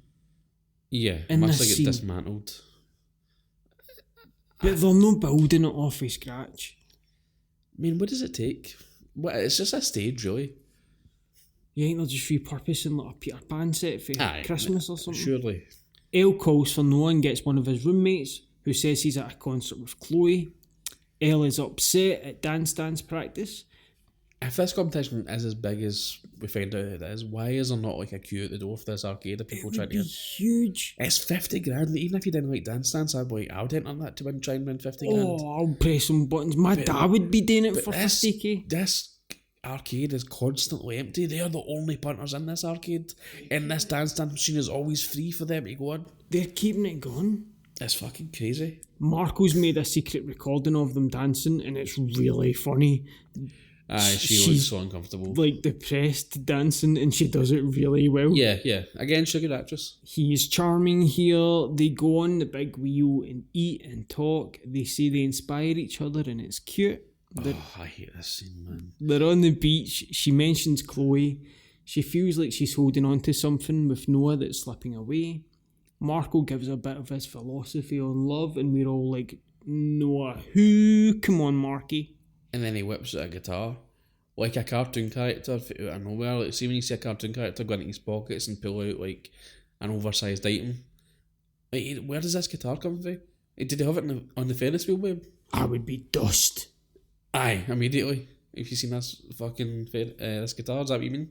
Instead, she stares into his eyes. I'm like, why is this douchebag playing a... Like, you know he's a ballhead away for playing Wonderball, do you know what I mean? Oh. And you're like, I'll get to fuck, mate. Lee is carving pumpkins with Rachel and she pure wants him to herself, but Big L's there as well. Fucking cockblock commander number 1 here. How does she not pick up on this? And why doesn't he be saying to her, no, she'd be like, you're going to fuck off. Like, say if you're good pals or something, you should be comfortable enough to be like, right, can I spend some time with my There's a partner? vibe as well. Aye, and she's no pick. She's a dafty, man. We cut to the beach and Rachel takes Lee away from Elle, promising a walk because it will be fun. Did you hear this? Elle talks to Ollie about Miles. Kind of sweet. You're right, not enough of it. We then get this huge Halloween party which looks phenomenal. This is an impossibly cool Halloween party. How expensive is this? Fortune. Yeah. He's the worst boyfriend because he forgets to tell Rachel that they're changing costumes. He is not helping himself, man. Rachel should dump him, man.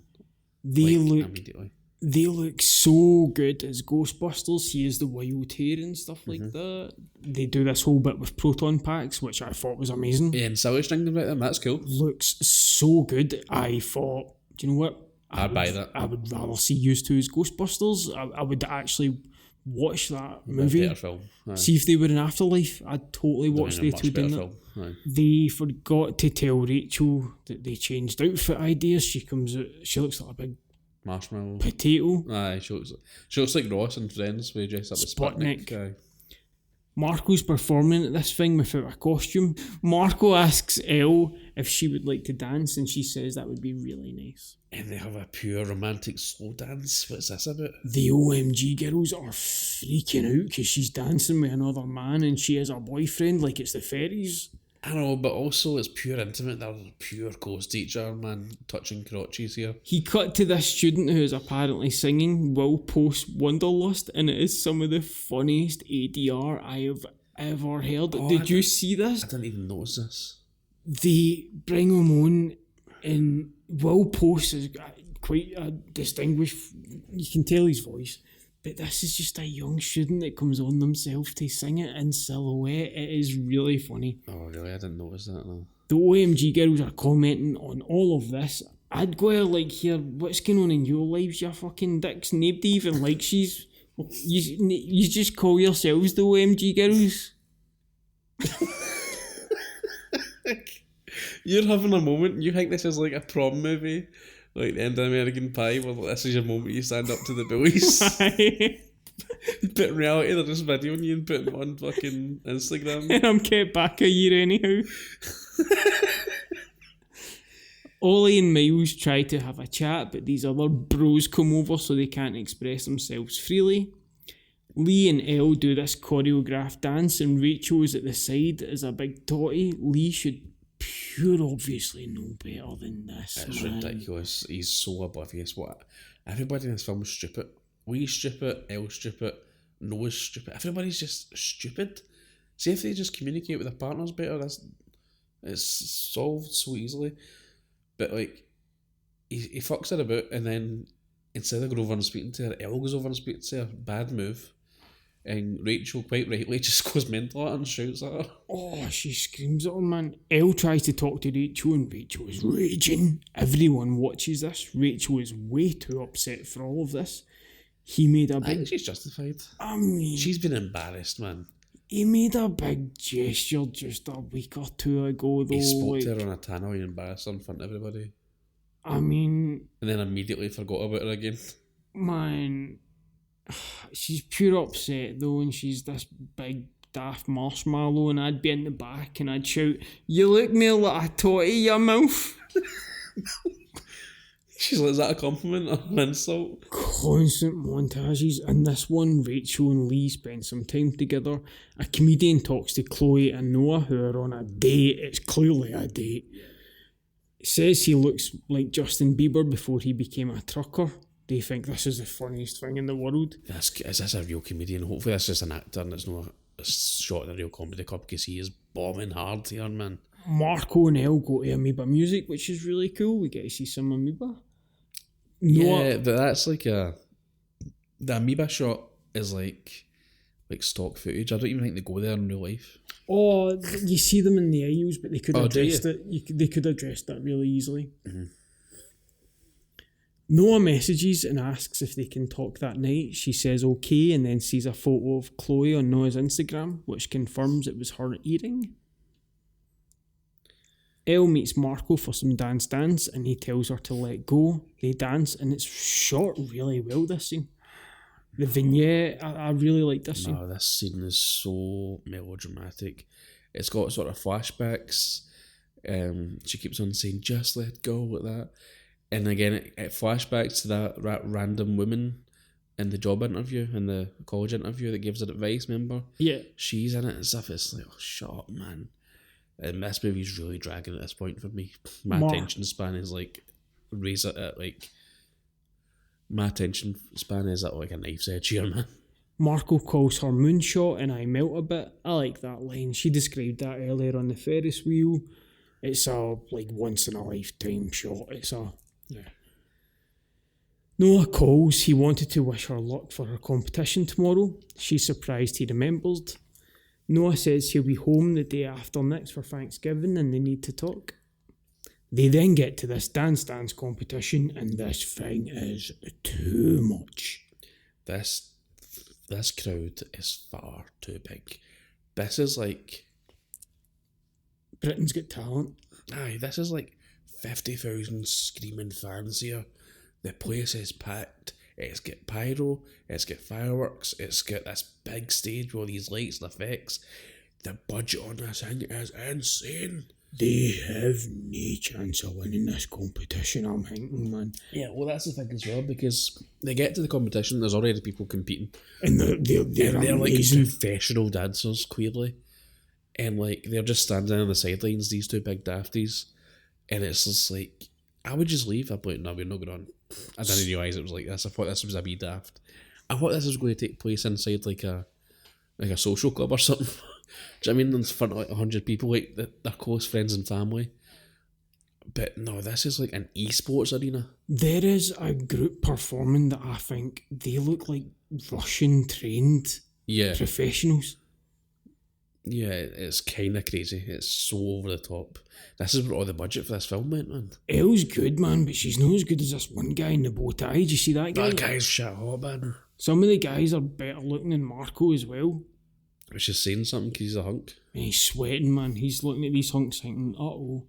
Lee sees the Harvard application, and this is roughly about the mark of the first movie where he throws a wee moody as well. Why is Elle's Harvard application in Lee's car? Why is he concerned about where she's furthering her studies? Because Rule 19 care. Weird.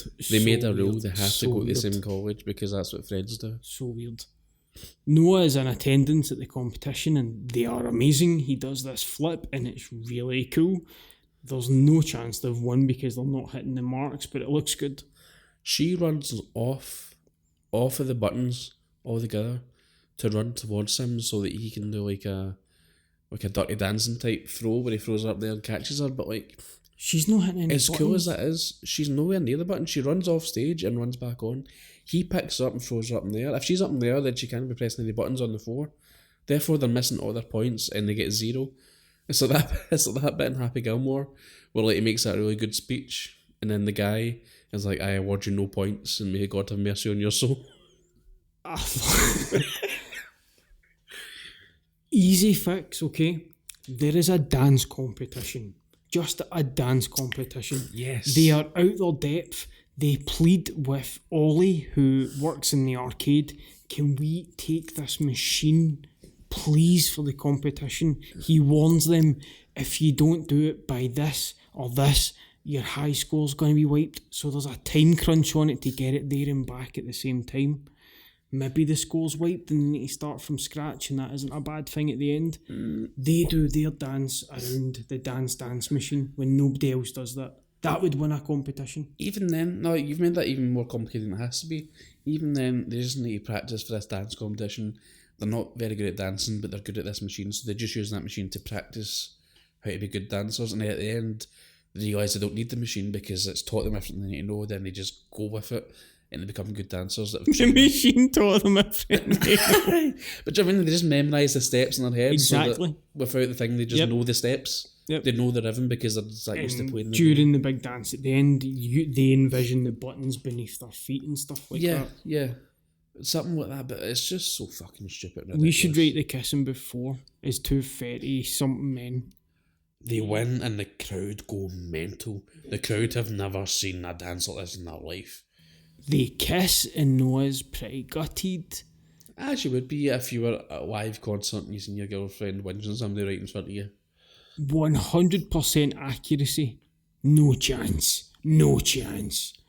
Oh, not a chance. No chance. They got 100% score. They've missed all the buttons. They missed all the buttons. They should have got a 0 and a big failure. So this crowd with like about 50,000 people and she spots Noah in the crowd. He's obviously disappointed. I know, he's the only one with a gloomy face though. That's true, he's the only guy that's sitting down. Big emo. Elle notices Noah in the crowd and he walks out all dramatic. They win, so she can't leave and they get the 50k. She's gutted. Poor Marco's gutted. He was just a pawn in her sick game. Yep. Elle chases Rachel at a party trying to talk to her. She has no interest in Elle. Lee then has no interest in Elle because of the application. I'm sure everybody felt it with her in the first round about this time as well. Noah brings Chloe to Thanksgiving. WTF, That was a dick move. Tense dinner table. This is the first time these brothers have saw each other in ages and they don't even acknowledge each other. That's not how you remember how's school. What you doing in my room or something? It's just like complete blank each other. It's weird. This whole dinner table seems ridiculous. Rachel says she's angry because Lee said to stop hanging about or whatever. Rachel is such a dick here. She's just bubbling. Go eat worms. No, she's not. I think Rachel's the only one here that's actually making sense. Go eat worms, your mouth. No, because she's like, she says to Elle, we told you, like, to give some space. You never know. I was like, I don't know what you're talking about. Turns out Lee never told her. So now she's embarrassed because she's just built Rachel up. Sorry. Now Rachel's embarrassed because she's just built Elle up. For no reason and been made to look like a dick. She shouldn't have done it at the dinner table, though. But Elle's a dick. That's not an argument. Rachel dumps him. It's pretty funny. As she should. She should have done this a long time ago. Everyone says what they're thankful for. Elle goes off on one and brings up the earring, then does this big speech. And she brought the earring to Thanksgiving. She was always planning on using that. I thought she was going to put it in Chloe's turkey or something. Oh, that would have been cool, man. Makes her eat it. Says she wished she knew about it before rearranging her life for someone. She runs away dramatically. Says she's going to fix something worth fixing. I wrote, Elle turns things around and plays the victim card. She talks to the MILF Rachel. Tries to salvage that. Elle apologises for her part in the breakup. And Rachel quotes one of their stupid rules. Oh my god, rule 16. Aye. It cuts to this scene where Chloe and Noah are in a bar. Chloe admits to Noah that when he was at a football game or something, she crashed at his house when she had a fight with her boyfriend. Could have said that at the dinner table. Why doesn't she just say... She could have said it. I don't understand. See if people talk to each other. See if Elle would have said to Noah, where did this earring come from? And then Noah turns around to Rachel and is like, by the way, did you leave an earring in my house? Do you know what? Isn't it weird? Like, we're pretty close. If you had my key, you telling me you crashed at mine when I was out of town just a few days ago, that's no big thing. You telling me you crashed at mine 6 months ago when I was out of town, but only telling me then, wee bit weird. Yeah, you would tell the person, by the way, I crashed at yours last night because... At the earliest convenience. Yeah, aye. Well, that's alright. I didn't break it, nor do you mean, like... You wouldn't tell them months later. Especially if it's affecting the relationship with their girlfriend. Do you know what I mean? Like, yeah. You're the reason that they're falling out. And you might not have done it wrong, but see if you just say, oh, by the way, I stayed in your house, I might have lost me ring there. You're inadvertently causing this. Aye, it's... Molly Ringwald talks to Elle, tells her to do less talking and a little more listening. Oh, Molly earns that paycheck, didn't she? You've said that like 4 times. She's only had 2 scenes in the movie, man. Man, I imagine Molly bringing her check to you, the financier of the film, and you sitting going... What did you even do in this one? I mean, that's a bit of meaty check, man. Did you? You pick up and you go, That's a bit heavy, Molly. What you been doing? I mean, you've got 4 pages of dialogue here. she goes to the arcade and Lee's trying to drive out. Elle goes to the arcade to... Oh, you're going to say it again. Good. Elle goes to the arcade and Lee's trying to drive out of town. Elle goes to the arcade to find Lee and he's trying to drive out of town on this simulator. It's a big simple one, man. He's got a bag in a friend. He's just driving out of town. He's got a stick. Aye. A bandana type. When he's smoking. She's like, wait. Is that how you get out of this town? He set up a fan so the wind's in his hair. And it's just coming up on his screen. Insert coin. Coin now. They have a heart-to-heart. Rule number 5. Do the wishbone with your bestie. She carried this whale. She's walking about with this carcass. Can you imagine she got like questioned by the police for something and she had to... They searched her. Like, what's this? She's like, that's a bone for the turkey. It's a wishbone. Me and my pal have rules. She brings out the rule book. They immediately just arrest her for being a weirdo.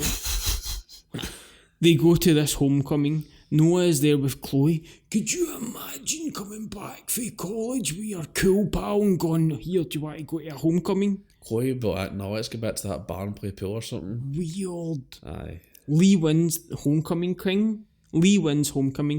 No chance. Rachel is there. She smiles at him and then walks away pure dramatically. Aye. And some other girl wins the homecoming queen, but she doesn't get any praise.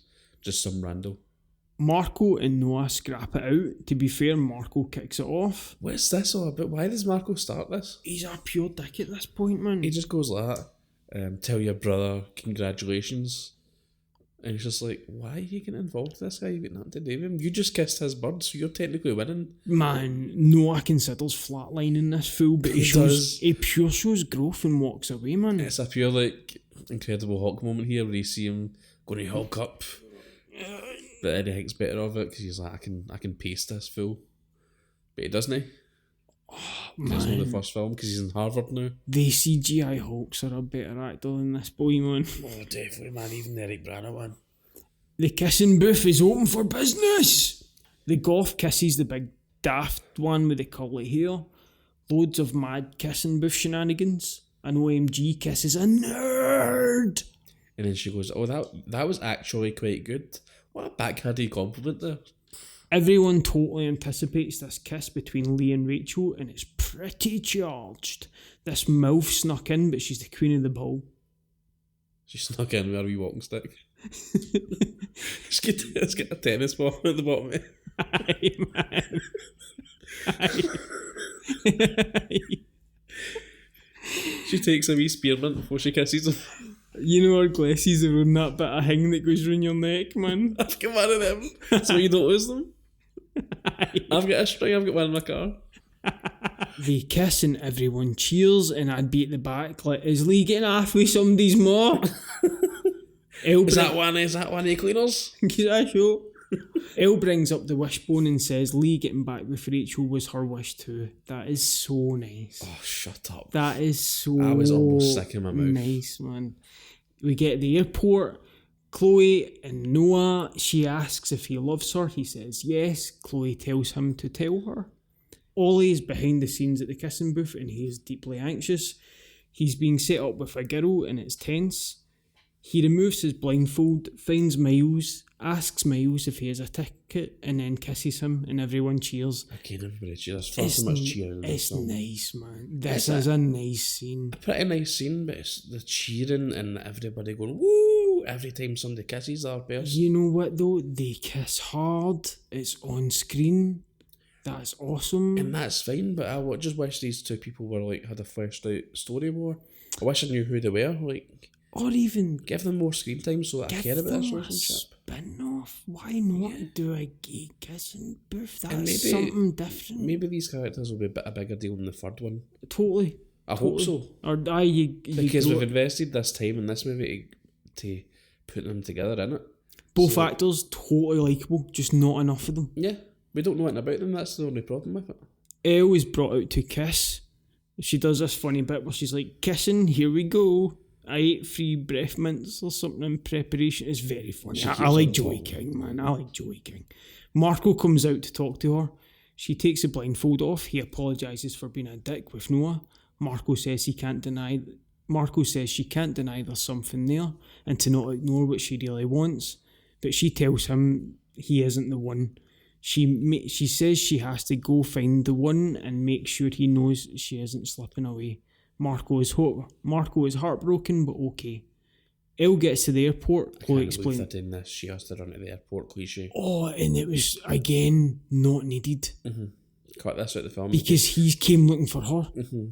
And then she runs into Chloe and goes like, he was away looking for you, isn't that so ironic? And she's like, oh my god, what's it like? And she texts him, she's like, where are you? And he's like, I'm at the kissing booth. And then she laughs and goes, he's at the kissing booth, like that. They meet. Get this scene to fuck. It's mad. They agree to meet at Noah's sex spot. It's crazy, this is where they agree to meet. This weird shack that the Janny watches and tapes in. I know we made that side story up, but still, man, that's a dark place to meet his old shacking palace. They embrace and make out pretty hard. Noah says he needed more lightning. I like this scene. Noah says he did struggle with his classes. He says Noah says he struggled with his classes initially. He says he wasn't really meeting people and he needed his own version of what Lee and she have. And he was too embarrassed to tell her. Why I like that a lot, man. Is he apologising to her for having a friend, but she's not apologising to him for cheating on him? No, he's apologising for how it looks, I guess. And he is saying in this scene, I could have saved us a lot of by just talking to you, which, to be fair, we've said several times. I think he shows a lot of growth in this scene. Yeah, he does, but like, why is he not like, hey, you cheated on me, what's that all about? He's even cool. He's like, I don't care that you kissed Marco. He's totally cool in this scene. He asks if she loves him. She said, no, it's always been you. Apart from when I kissed that other guy. We zoom out and this caretaker is pulling focus on one of his security cameras. And it's like the Saw music. See at the end of Saw when you get the reveal, it's like do-do-do, do-do-do. There's that thing. Game over. Elle does this 5 years question again. Oh my god, I can't wait if she's still doing this application, man. Guessing by 5 and she'll still be doing it. She gives one of those monologues that totally works in movies about how she wants to mean something to everyone around her, but a college board would just rip that up. She says, I want Noah's bravery and I want Rachel's kindness and I want Lee's ability to make me laugh. If you're reading that application, you're like, who the fuck are these randoms? They would not even get that far. I'm reading this and I'm like, who the fuck are these people she's name dropping?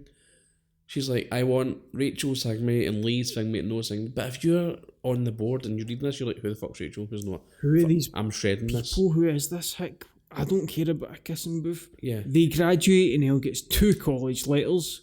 Lee got into Berkeley. Elle says that she got waitlisted for both universities, but we know she didn't. You know she's talking shit. Marco watches from a distance. His friend says she isn't worth it. He says, yes, she is, like it's a stinger from a Marvel movie. Yeah, it's kind of threatening as well. It's a total stinger. It's like fuck she's Thanos. Not worth it, bro. And he looks at her and he's like, yes, she is. And it's like, he's coming back. He's coming back with a vengeance. It's like you're teasing Shredder at the end of Turtles. Exactly. We get good vibrations. I can't believe this scene. So they're driving dangerously on this mad James Bond road. Noah and Elle are on his hog whilst Rachel and Lee are beside them and they drive side by side. I swore a van was going to come and wipe one of them out. Honestly, man, they're driving so dangerously and they're like, let's race. And they're like, yeah, let's race. And they just raced on this dangerous road right out of a James Bond film. I wrote, I hope the third movie starts with them in the emergency room. It seems like it's gonna go That's way. where it should have went. That should have been the stinger. Like, they're driving towards a tunnel and you just hear broom, broom, and you see these lights. You don't see the crash, but you just see these lights and then credits, and you're like, what the fuck? I would have watched Kissing Booth 3 immediately after it. So would I, just to be like, what the fuck did I just see? We see that Elle get into both schools, and that is Kissing Booth. We get, much like the first, a gag reel. They nearly eat the same burger again. Mm-hmm. Did you notice that? There's a bit where she takes the lollipop out of her mouth and puts it in. Remember, there's a bit she takes the lollipop out of his mouth and puts it in her mouth. Yeah. Which is less disgusting somehow than the burger. We get more girls kissing in the gag reel. Like the first. Did you notice that? No. Yeah. I wasn't really paying attention to gag reel. Like, it was on. Again, we get more of her wee brother. Like, in the first movie, her wee brother was all over the gag reel, but not in the movie. Oh, if you want a kid for a gag reel, he's the kid to go for. He only gets hired for gag reels. A lot of swearing in the gag reel as well. I laughed a lot at the last clip. What one was that? They are in the convertible, and her eyes are burning from the scene that they've blocked. Mm-hmm. And Joey King asks, hey, why don't we ever wear sunglasses to school? That's really funny. She seems like she's funny and she's all full of energy. I did this gag reel. She seems like she's like a lot of fun. I wish she had that charisma in the movie, man. The Kissing Booth 2. Go for it. This movie is far too long. And it's our first ever sequel that we've done in the show. This is the first movie that we've returned to, the first franchise. That's true, and that was a mistake. I know. Oh no. A big regret. But it kind of sums us up. Two big dafties watching a big daft film that is not aimed at us. I understand that. I'm trying not to be too critical of this film because I am not a demographic. No. A father or two in his 30s is not the sort of person that should be watching this movie. It's aimed at teenagers that are in love, that are still in school. And it's a fairy tale at the end of the day about falling in love and all that shit. I understand that. The script is all over the place, man. The performances are terrible. Some of them are better than others, but most of them are pretty shocking. The characters aren't fleshed out enough. This school isn't alive. Everybody's all supportive. There's like 5 different instances of the whole school cheering when something happens. Ridiculous. No, it just didn't do it for me. But my biggest gripe with the movie is it's far too long. Like, a lot of this could have been cut and not needed to be in the final product. Shave this down to 90 minutes and it's a lot more bearable. So with that in mind, I'll give it a generous 2 out of 5 coconuts. Okay. The Kissing Booth 2. I like this more than the first. King is adorable again and keeps my attention. I really love her in the lead. There is an element of the 90s high school drama that is kept alive in the spirit of these types of movies, but the streamingness of them all washes them with this inauthentic, plasticky feeling that leaves them ultimately forgettable. I like Noah's arc a lot. I found him walking away from the fight at the end to be unexpected and a moment of growth I truly did appreciate. The Kissing Booth movies, I like that they're fun and the drama is pretty light. The cast are pretty good together. I mostly hope if you love the books, you totally love these movies. I think King and the crew do pour a lot of energy into these, and I do think fans will hopefully dig them a lot. It's just not my series. This is roughly on par with the first for me. It's just way too long. 2 out of 5 coconuts. Yeah. It's pretty much solid. Man, it's around the corner. Is it beginning next week? It's beginning next week. I am so excited. Tis the season. Roll the trailer. Dun dun dun. Roll the trailer. Roll the trailer.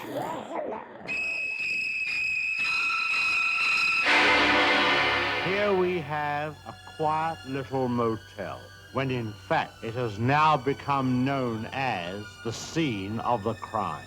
You have a vacancy? Oh, we have 12 vacancies. Isn't this the first place that looks like it's hiding from the world? I think that we're all in our private traps, clamped in them.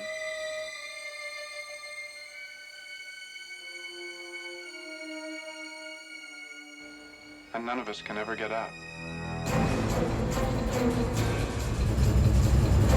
Is anyone at home? Oh, that must be my mother. Is anything wrong?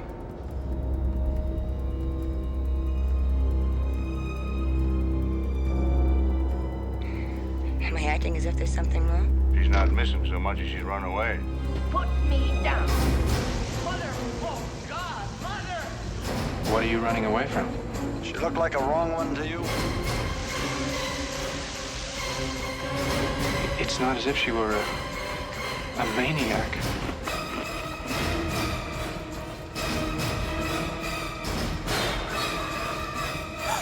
She just goes a little mad sometimes.